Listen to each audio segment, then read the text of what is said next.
আসসালামু আলাইকুম। আবারও নিয়ে এসেছি এসএসসি 2025 এক্সাম ব্যাচের জন্য পর্যায় সারণী কেমিস্ট্রি। আসলে এই পর্যায় সারণীটা নিয়ে অনেকেরই অনেক ধরনের বিভ্রান্তমূলক কিছু চিন্তা থেকে থাকে যে আসলে এখান থেকে কোশ্চেন করা খুব কঠিন হয়ে যায় এমসিকিউ এর ক্ষেত্রে। সিকিউ হয়তো অনেকে বোঝে, এমসিকিউ কনফিউশন হয়ে যায় আসলে কোনটা কখন হবে। আচ্ছা, এখানে আমরা সেই বিষয়ে একটু আলোচনা করব। যদিও এই শর্ট ভিডিওর মধ্যে অনেক কিছু প্রকাশ করা যায় না, তারপরেও চেষ্টা করব যতটুকু পারি সাহায্য করার। এখানে বলা আছে যে এস ব্লক। নিশ্চয়ই তোমরা যারা এসএসসি ব্যাচ আসো তাদের এস ব্লক কী জিনিস সেটা তোমরা হয়তো জানো কি জানি না। তবে মনে রাখতে হবে, যদি কখনো আমরা ইলেকট্রন বিন্যাস করি, যে কোনো মৌলের যদি ইলেকট্রন বিন্যাস করি, সে কথা আমি লিথিয়ামের ইলেকট্রন বিন্যাস করলাম। লিথিয়ামের যেখানে পারমাণবিক সংখ্যা 3, একে যদি আমি ইলেকট্রন বিন্যাস করি তাহলে আমরা 1s2 2s1, অর্থাৎ লাস্ট ইলেকট্রনটা যদি এস অরবিটালে প্রবেশ করে তাহলে তখন আমরা তাকে বলি এস ব্লক মৌল। এখন এস ব্লক মৌলে যদি একটি ইলেকট্রন থাকে তখন তাকে আমরা বলি ক্ষার ধাতু। মাথায় থাকে যেন যে এস ব্লক মৌলে যদি সর্বশেষ স্তরে যদি এস ব্লকে একটি ইলেকট্রন থাকে তখন তাকে আমরা বলবো ক্ষার ধাতু। ঠিক আছে, ক্ষার ধাতু বলবো, এস ব্লকও বলবো। এখন যদি আমাদের এরকমটা হয়ে যায় যে সে কথা ম্যাগনেসিয়ামকে যদি আমরা 12কে যদি ইলেকট্রন বিন্যাস করি তাহলে 1s2 2s2 2p6 3s2। এখানে দেখো এটাও কিন্তু লাস্ট স্তর আমাদের 3s। আচ্ছা, স্তর কি জিনিস? স্তর হচ্ছে 1s একটা স্তর, এই যে এটা 2 একটা সম্পূর্ণ একটা স্তর, এটা একটা স্তর। তা লাস্ট স্তরে আমাদের যে ইলেকট্রনটা প্রবেশ করছে সেখানে আমাদের 2টি ইলেকট্রন আছে, অর্থাৎ এস ব্লকে গেছে, তাই আমরা তাকে বলবো এস ব্লক মৌল। অর্থাৎ ম্যাগনেসিয়াম একটা এস ব্লক মৌল, কিন্তু ক্ষার ধাতু নয়। কেন? কারণ ক্ষার ধাতু বলছিলাম যে এস ব্লকে একটি ইলেকট্রন থাকতে হবে, কিন্তু এখানে 2টি ইলেকট্রন। যখনই 2টি ইলেকট্রন থাকবে এস ব্লকে বা এস অরবিটালে তখন আমরা তাকে বলবো মৃৎক্ষার ধাতু।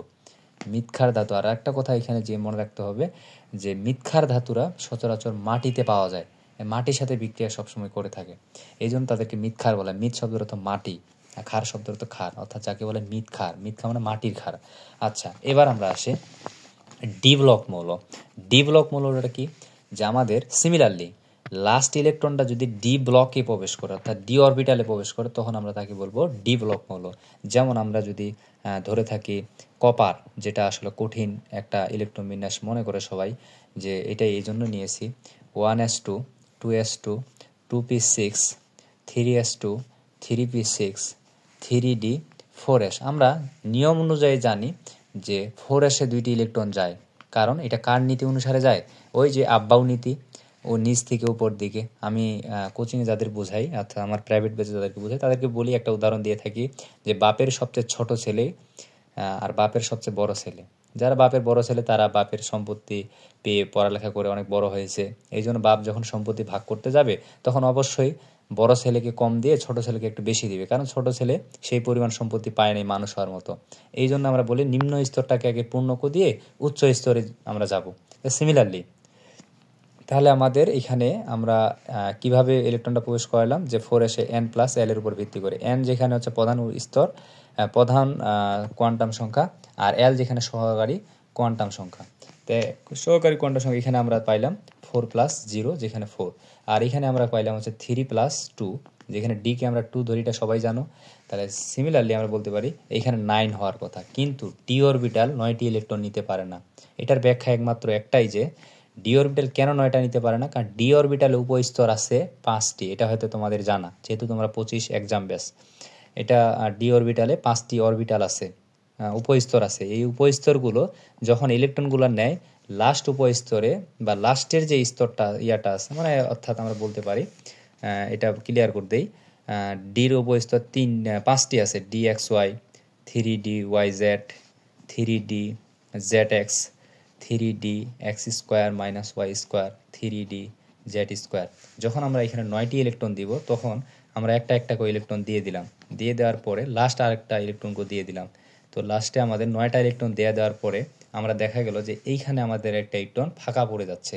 সবাই যখন ইলেকট্রন পেয়ে গেছে, যখন ফাঁকা পড়ে যাচ্ছে তখন এদের মধ্যে একটা অস্থিতিশীল অবস্থা অবস্থান করে, যার কারণে এই অস্থিতিশীলটাকে স্থিতিশীল করার জন্য অ্যাশ থেকে অর্থাৎ 4s থেকে একটা ইলেকট্রন এখানে প্রবেশ করে, যার কারণে এখানে ধরা হয় তখন 10, এখানে ধরা হয় কিন্তু 1।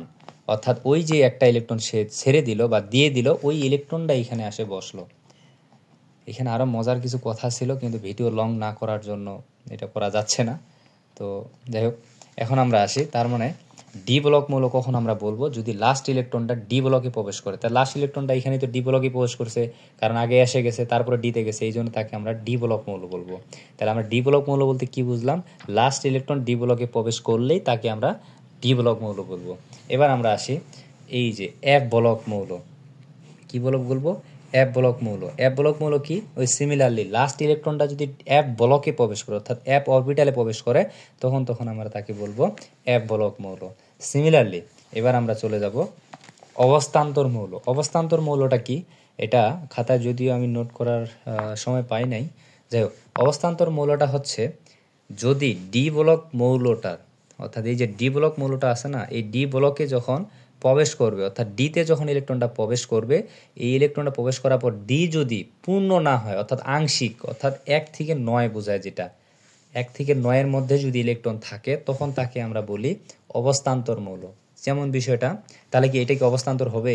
না তো, কারণ ডি তো 10টা দ্বারা পূর্ণ আছে। ডি যখন 10টা দ্বারা পূর্ণ হয়ে যাবে, তখন এটা ডি ব্লক হবে, কিন্তু অবস্থান্তর নয়। তাহলে আমরা কি বলতে পারি? সকল অবস্থান্তরে ডি ব্লক, কিন্তু সকল ডি ব্লক অবস্থান্তর নয়।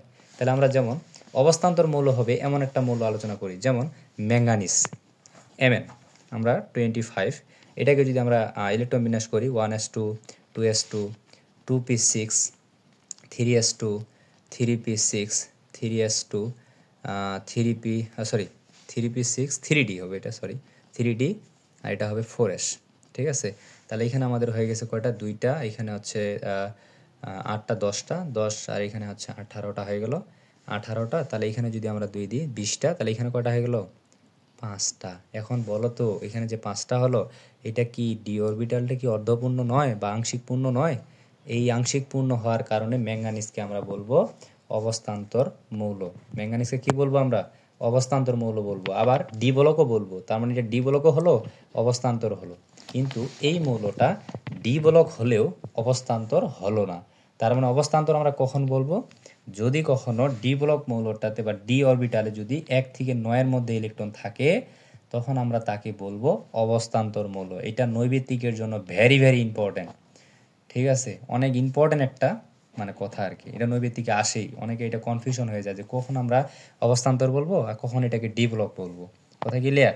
এবার আমরা আসবো সেকেন্ড কোশ্চেন। আমরা এখানে যদি আরেকটা কথা বলতে পারি, যে এইখানে এই কোশ্চেনটা আমি সচরাচর দেখছি ম্যাক্সিমাম স্টুডেন্টে অ্যান্সার দিতে পারে না। কেন পারে না আমি জানি না। এটা একটা বেরিলিয়াম, আরেকটা হচ্ছে বোরন। বেরিলিয়ামের আমরা জানি পারমাণবিক সংখ্যা 4, আর বোরনের পারমাণবিক সংখ্যা কিন্তু 5।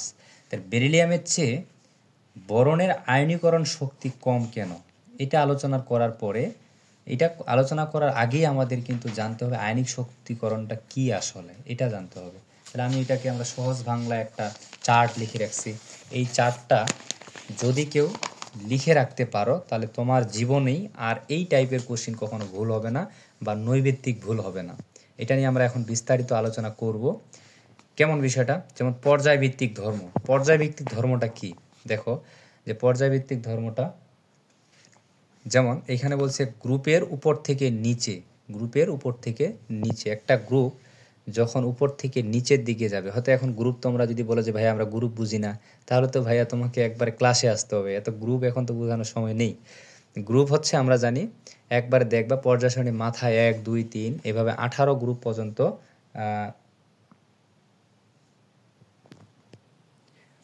হ্যাঁ, একটু বিচ্ছিন্ন হওয়ার জন্য সরি। আসলে আমার হঠাৎ করে ফোন আসার কারণে ব্যস্ততায় একটু পড়ে গেলাম। তো আমি এটা নিয়ে বিস্তারিত একবার আলোচনা করব, তবে নেক্সট ক্লাসে। আপাতত আমি এটা একটু স্থগিত রাখতেছি। সামনের ক্লাসে, সামনের দিন, আজকে হচ্ছে 28 তারিখ, 28 ফেব্রুয়ারি, আমি মার্চের 1 তারিখে হয়তো ইনশাল্লাহ আলোচনা করব। এখানে আমরা যে বিষয়গুলো নিয়ে আলোচনা করব সেগুলো চাইলে তোমরা লিখে রাখতে পারো, যার ফলে তোমাদের সামনের দিন ক্লাস করতে অনেক সুবিধা হবে। এখানে লেখা আছে পর্যায়ভিত্তিক ধর্ম।